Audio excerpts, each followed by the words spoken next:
here on our first Norwegian cruise, and it's pretty cool. Security was easy to get through. They give you your key here for your cabin, so I don't know if your cabin will be ready or not when you get there, so we're gonna figure that out.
When you disembark in Miami, at least on the Pearl, they didn't give us room tax. You had to go by guest services and pick the kind that you wanted based on the time you wanted to depart, which I think is pretty cool because I hate getting random times and things like that.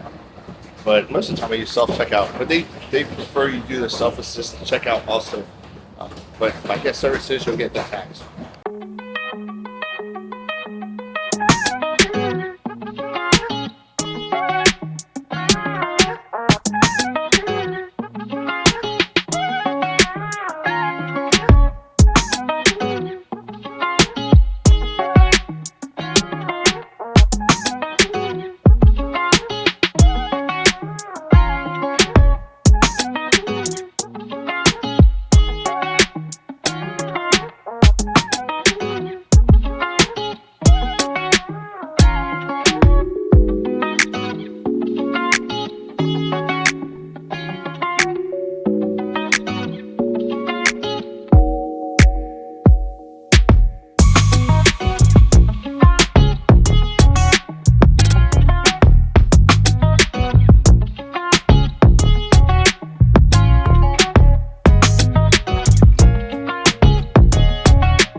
Once you come down the escalators, they're going to have it pretty much divided by color of tag, so you don't have to look for a number and just the color. And they do have plenty of porters in here to help you with your bags as well.